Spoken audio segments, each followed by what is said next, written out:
हम सब लोग अंधेरे से डरते हैं। यदि कोई एक अंधेरे कमरे में फंस गया है और बाहर निकलने का कोई रास्ता नहीं है, तो यह एक भयानक अनुभव होता है। अंधेरा मतलब डर। लेकिन क्या आप यकीन करेंगे कि व्हाइट कलर ब्लैक कलर की तुलना में ज्यादा भयानक होता है। सफेद रंग या व्हाइट रंग गहरे रंग से ज्यादा डरावना होता है। आप यकीन करें या ना करें, लेकिन यह सत्य है।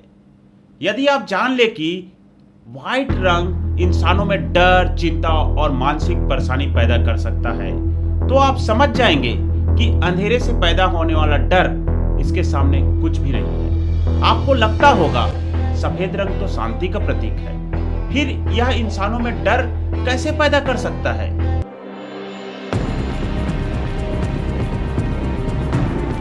नमस्कार दोस्तों, आज के सेशन में हम डिस्कस करेंगे व्हाइट रूम टार्चर के बारे में। व्हाइट रूम टार्चर एक प्रकार का यातना या सजा है जिसका उपयोग किसी कैदी को मानसिक रूप से कमजोर करके उससे जानकारी निकालने के लिए किया जाता है। व्हाइट रूम टार्चर में अपराधी को एक बिल्कुल सफेद रूम में रखा जाता है। उस रूम में सफेद दीवारें, सफेद फर्श, सफेद रोशनी, सफेद बाथरूम, उसे पहनने के लिए भी बिल्कुल सफेद कपड़े दिए जाते हैं। उस रूम में हर चीज सफेद होती है, यहाँ तक कि उसे जो खाना दिया जाता है वह बिल्कुल सफेद होता है।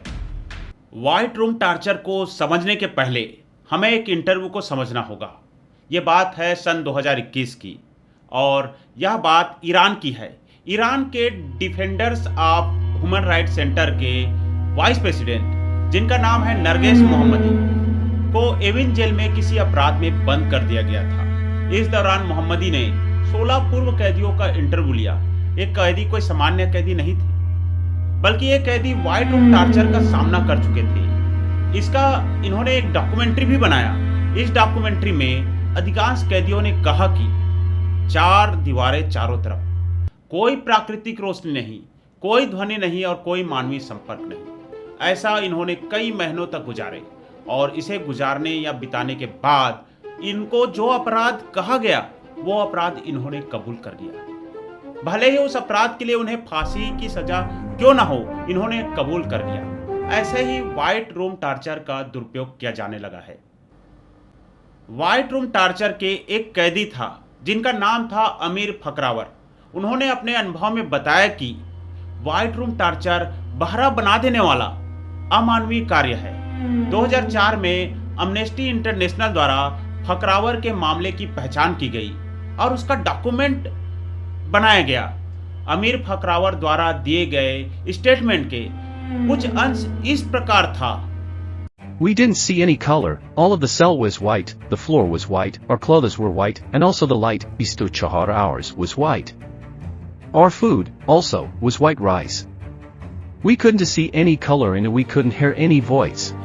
अमीर फकरावर ने अपने आप बीती में यह भी कहा था कि I was there for 8 months and after those months I couldn't remember my father and my mother's face when they released me from that prison and I was not a normal person. अमीर फकरावर को कुछ भी याद नहीं था। वह लगभग मानसिक रूप से कमजोर हो गया था। व्हाइट रूम टार्चर में फर्श, दीवारें, छत, सीट, बिस्तर, कंबल, तकिया आदि सभी सफेद रंग का होता है। कैदी को दी जाने वाले कपड़े, उसे खाने खिलाने के बर्तन समेत हर चीज सफेद रंग का होगा। इतना ही नहीं, कैदी को दी जाने वाला खाना भी सफेद रंग का होता है। कैदी को सिर्फ सफेद रंग का चावल, अंडा और दूध दिया जाता है। इस तरह अंदर लेटे हुए कैदी की आंखों में देखी जाने वाली हर चीज सफेद रंग की होगी। यह कमरा पूरी तरह से साउंड प्रूफ होगा। इसका मतलब यह है कि कमरे के अंदर बैठा कैदी बाहर का कोई आवाज नहीं सुन सकता। व्हाइट रूम के बाहर पहरा देने वाले गार्डों के पैर के जूतों के नीचे एक विशेष प्रकार के रुई ढके होते हैं। इस वजह से कैदी को गार्ड के बूटों की आवाज सुनाई नहीं देती। रोशनी की व्यवस्था कुछ इस प्रकार होती है कि सफेद रोशनी बिना बंद हुए 24 घंटा जलती रहती है, लेकिन रूम के अंदर कोई भी छाया नहीं बनती। इस तरह सफेद कमरे में कैदी सफेद रोशनी के अलावा कुछ नहीं देख पाएगा, अपनी आवाज के अलावा कुछ नहीं सुन पाएगा। व्हाइट रूम टार्चर का उपयोग मुख्य रूप से ईरान में किया जाता था। इसके अलावा कई अन्य देश है जिसमें व्हाइट रूम टार्चर देने की बात सामने आई है। व्हाइट रूम टार्चर में महीने या वर्षों तक कैदी को रखा जा सकता है। इस दौरान कैदी को कमरे से बाहर निकलने की इजाजत नहीं थी। व्हाइट रूम टार्चर में अपराधी को उसके शरीर से बिना खून निकाले इंच इंच मारने की विधि है। यानी व्हाइट रूम टार्चर में खून का एक बूंद नहीं गिरता, लेकिन कैदी जीते जी मर जाता है। व्हाइट रूम टार्चर का शिकार व्यक्ति धीरे धीरे अपना सब कुछ भूल जाएगा। वह अपनी समझ भी खोने लगता है कि वह कौन है, वह क्या है।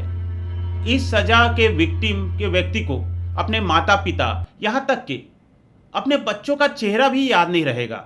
आगे चलकर उसे कई प्रकार के अनगिनत मानसिक समस्याओं से गुजरना पड़ता है। व्हाइट रूम टार्चर के शिकार व्यक्ति बहुत हिंसक हो जाता है। ये कैदी सफेद रंग के अलावा कोई और रंग देखने के लिए अपने शरीर को काटने या अपने शरीर को काटकर खून निकालने से भी नहीं चकते। व्हाइट रूम टार्चर एक अमानवीय और बहुत ही क्रूर सजा है। व्हाइट रूम टार्चर की वजह से कैदी रियलिटी और इमेजिनेशन के बीच फर्क नहीं कर सकता, क्योंकि वह लंबे समय से बिना किसी से बात किए एक कमरे में कैद हो जाने की वजह से वह हेलुसिनेशन का शिकार हो जाता है। व्हाइट रूम टार्चर वाले कैदी इतना अधिक बोर फील करने लगता है कि वह अपनी लाइफ की बेसिक लाइफ स्टाइल एक्टिविटी को भी फॉलो नहीं कर पाता। व्हाइट रूम टार्चर के कैदी बिल्कुल इमोशनली टूट जाता है और वह अपने मन में इतना अधिक कमजोर हो जाता है और इतना अधिक संशय में हो जाता है कि आप उसे कुछ भी कहे या उससे कुछ भी पूछे, वह बता देगा। इवन व्हाइट रूम टार्चर वाले कोई व्यक्ति को यदि आप कहे कि आपका रिलेटिव मर गया है, तो वह भी आप पर विश्वास कर लेगा। अगर कोई व्हाइट रूम टार्चर वाले व्यक्ति को आप कहे कि आपकी वाइफ आपको छोड़कर दूसरी शादी कर ली है, तो भी वह आपका बात मान लेगा। व्हाइट रूम टार्चर के ऊपर 2 फिल्में बनी हैं। ये फिल्म को आपको देखना चाहिए। ये फिल्म से आपको आइडिया हो जाएगा कि व्हाइट रूम टार्चर कितनी भयानक सजा है और किस तरह इंसान फिजियोलॉजिकल या साइकोलॉजिकल टूट जाता है व्हाइट रूम टार्चर की वजह से, और इस सजा का इस्तेमाल क्यों किया जाता है। पहली फिल्म है व्हाइट चैम्बर, जिसमें एक लेडी को टार्चर किया जाता है उससे कुछ इंफॉर्मेशन लेने के लिए, और दूसरी फिल्म है द इमैकुलेट रूम, जिसमें कपल को 50 दिन तक एक व्हाइट रूम में रहना होता है। यह एक फिजियोलॉजिकल एक्सपेरिमेंट को पूरा करने के लिए किया जाता है। अगर वह रह पाते हैं इन 50 दिन तक, तो उन्हें इनाम के रूप में $5 मिलियन दिए जाएंगे। व्हाइट रूम टार्चर पर एक मलयालम फिल्म भी बनी है। फिल्म का नाम है रोसेच। यह एक थ्रिलर फिल्म है जिसमें सुपरस्टार ममूटी ने मुख्य भूमिका निभाया है। व्हाइट रूम टार्चर एक बहुत ही भयानक, क्रूर और अमानवीय सजा है। इसमें कैदी अपना मानसिक संतुलन खो देता है। हमें समाज में इसके खिलाफ जागरूकता फैलानी चाहिए। शारीरिक पीड़ा से कहीं ज्यादा मानसिक पीड़ा होती है। आशा करता हूं कि वीडियो आपको पसंद आया होगा। ऐसे ही रोचक वीडियो के नोटिफिकेशन पाने के लिए बेल आइकॉन ऑन रखिए।